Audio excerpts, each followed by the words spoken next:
श्रीलंका, बांग्लादेश, नेपाल के बाद अब फ्रांस में विद्रोह की चिंगारी भड़की है। जी हां, ये विद्रोह वहां के आम लोग कर रहे हैं। अभी नेपाल का किस्सा चल ही रहा था कि फ्रांस में आम लोग सड़कों पर आ गए हैं। और नेपाल और फ्रांस में यूं तो बहुत अंतर है।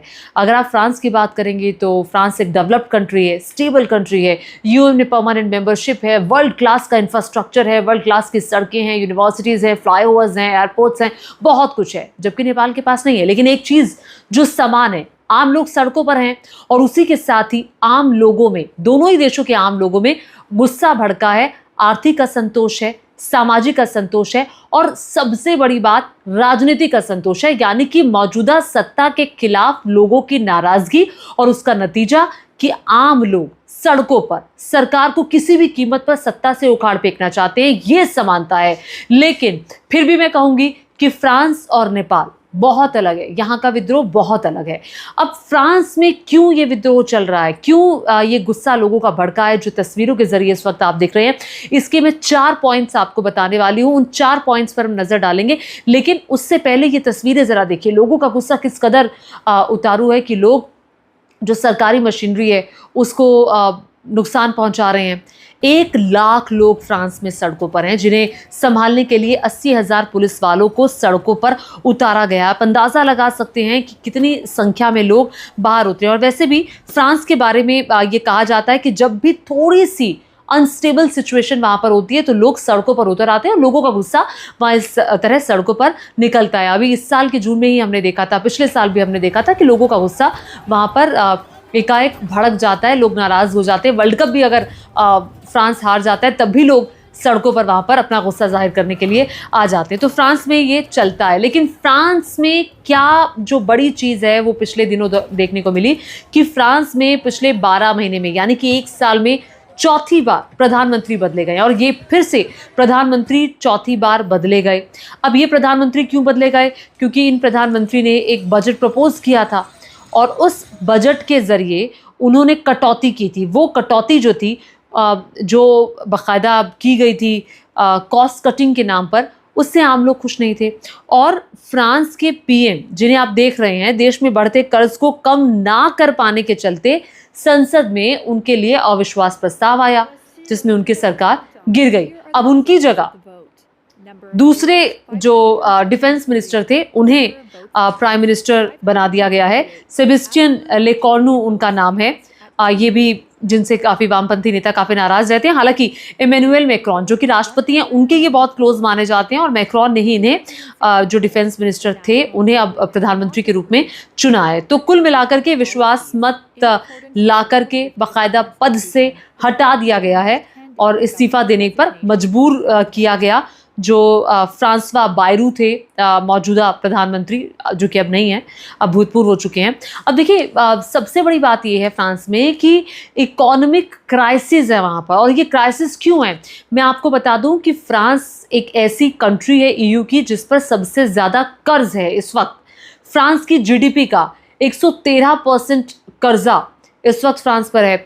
अब इसी कर्जे की स्थिति से सिचुएशन को कंट्रोल करने के लिए जो मौजूदा प्रधानमंत्री हैं उन्होंने एक बजट प्रपोज किया और उसमें कहा गया कि हम 44 बिलियन यूरो जो है वो बचाएंगे। वो बचाने के लिए उन्होंने जो सोशल वेलफेयर की स्कीम्स थी उसमें कटौती करनी शुरू की। ये पॉइंट नंबर 1 है जो मैं आपको बता रही हूँ, जो लोगों की नाराज़गी का हिस्सा है।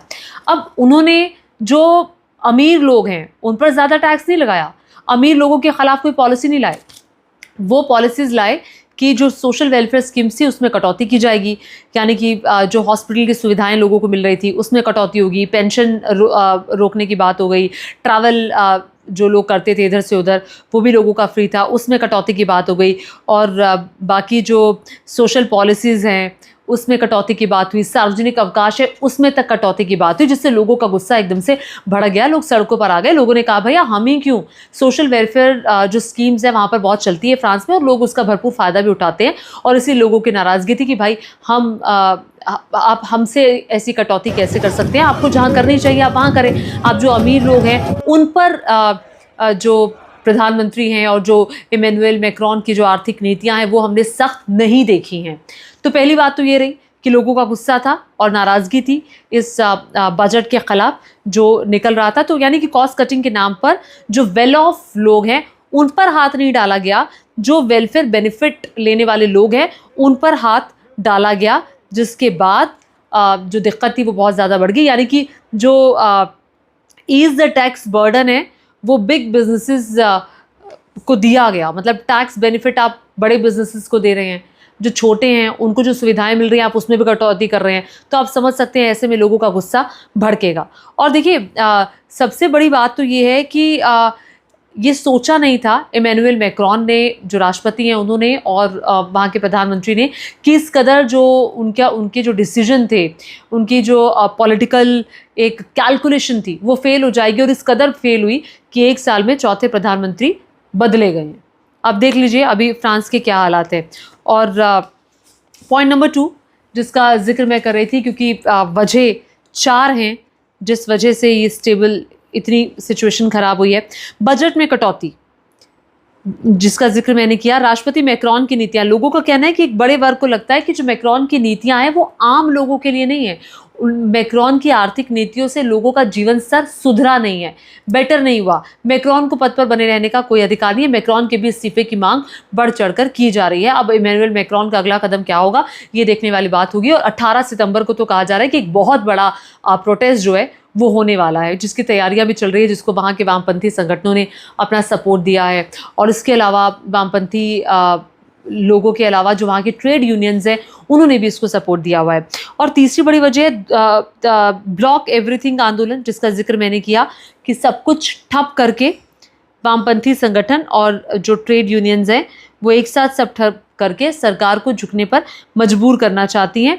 और साथ में जो पॉलिटिकल अनस्टेबिलिटी है वो भी एक रीज़न है। 2 साल में 5 प्रधानमंत्रियों का बदला जाना अपने आप में एक बड़ा रीज़न है। तो ये 4 वो बड़ी वजह हैं जिस वजह से लोगों का गुस्सा भड़का है, और लोगों का कहना है कि भाई ये ठीक नहीं हो रहा है, वहाँ पर कुछ भी इस तरह का ठीक नहीं हो रहा है। जो बढ़ता कर्ज है उसके लिए मौजूदा सरकार ही जिम्मेदार है, उसके लिए उनकी नीतियाँ जो हैं वो ठीक नहीं है, और आप वो नीतियाँ आम लोगों पर थोप नहीं सकते हैं। आप पैसा बचाने के चक्कर में वेलफेयर स्कीम्स को बंद नहीं कर सकते हैं। अब देखिए अगर फ्रांस की स्थिति ऐसी ही रहती है, आने वाले कुछ दिनों में भी ऐसी रहती है, तो फिर क्या होगा?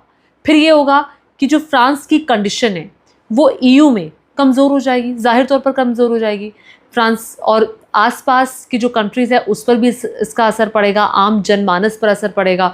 जैसे कि कई सारी कंट्रीज़ है जहाँ पर अंदर लोगों के अंदर गुस्सा है, लोगों को लगेगा फ्रांस में एक आंदोलन हुआ, वहाँ पर सरकार बदली, तो इसका असर पड़ता है। हमने अगर देखें तो श्रीलंका में जो हुआ, बांग्लादेश में जो हुआ, जो आसपास की कंट्रीज़ हैं, हमारी नेबरिंग कंट्रीज़ है भारत की, वो उसमें हमने ये गुस्सा एक से दूसरे देश से तीसरे देश में भड़कते देखा है। और लोगों का गुस्सा इस तरह से निकलता है जब आम लोगों को दबाने की कोशिश की जाती है।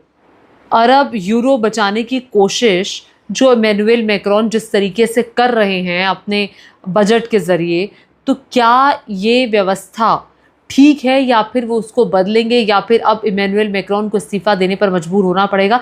ये स्थितियां अभी भी अनस्टेबल है। प्रदर्शन जारी है, 18 तारीख को एक बड़ा प्रदर्शन होगा, और मुझे लगता है कि जो भी सरकार आएगी वो इस बात को लेकर, अगर इमैनुअल मैक्रॉन रहते भी हैं तो शायद उनको अपना फैसला वापस लेना पड़ेगा और ये मानना पड़ेगा कि आम लोगों के खर्चों में कटौती नहीं होनी चाहिए, आम लोगों के लिए जो वेलफेयर स्कीम्स चल रही हैं उसमें कटौती नहीं होनी चाहिए। और देखना होगा कि इस स्थिति से अब फ्रांस की सरकार कैसे निपटती है, नए जो प्रधानमंत्री बने हैं वो कैसे निपटते हैं, या फिर उनसे भी लोग बताया जा रहा है कि वामपंथी संगठन, ट्रेड यूनियंस खुश नहीं हैं। पास्ट में जो उनका रवैया रहा है इमैनुअल मैक्रॉन के कई सारे जो टारगेट्स है उसको अचीव करने में इनका भी काफ़ी सपोर्ट रहा है। तो इमैनुअल मैक्रॉन के ख़िलाफ़ भी नाखुशी है, लोग सड़कों पर है। और कैसे लोग सड़कों पर है, देखिए कैसे कचरे के लोग कह रहे हैं कि अभी जो प्रधानमंत्री बने हैं, जो स्थितियाँ हैं वो कचरे की तरह है, और ये जो कचरा है, कचरों के डब्बों को फैला कर ही किस तरह से विरोध किया जा रहा है, इसकी तस्वीरें भी आप लगातार देख रहे हैं। आपको क्या लगता है कि ये जो प्रदर्शन हो रहा है ये आने वाले दिनों में क्या कई और कंट्रीज़ में फैलेगा? और साथ ही साथ मैं आपको ये भी बता दूं कि ना सिर्फ फ्रांस बल्कि ये वो कंट्रीज़ हैं जहां पर इस समय प्रदर्शन चल रहा है। ये ज़रा आप देख सकते हैं, नेपाल में जैसा कि आप जानते हैं कि भ्रष्टाचार, सोशल मीडिया पर प्रतिबंध के बाद एक गुस्सा लोगों का भड़का फ्रांस में चल रहा है। जापान में चुनावी हार और लगातार होती मंदी के चलते प्रदर्शन चल रहा है। थाईलैंड में अनरेस्ट है, इंडोनेशिया में अनरेस्ट है, Mali, Mongolia, Armenia, Lebanon, Sudan, Congo, ये वो कंट्रीज़ हैं जहां पर अनरेस्ट की सिचुएशन इस वक्त है वहाँ पर। तो यही नहीं, और भी कई कंट्रीज़ है जहाँ पर अनरेस्ट की सिचुएशन है। तो दुनिया आपको किस तरफ जाती हुई इस वक्त दिखाई दे रही है, इतना अनरेस्ट। हालांकि इस पूरी स्थिति के बीच में अगर मैं भारत की बात करूँ तो भारत इस समय मजबूत स्थिति में है और अच्छी स्थिति में है। और कई लोगों का ये कहना है कि भारत में भी ऐसी स्थिति हो सकती है। मुझे नहीं लगता कि भारत में इस तरह की कोई स्थिति उत्पन्न होगी। आपको क्या लगता है विश्व भर की इन परिस्थितियों के मद्देनज़र? नीचे कमेंट करके ज़रूर बताएगा। धन्यवाद।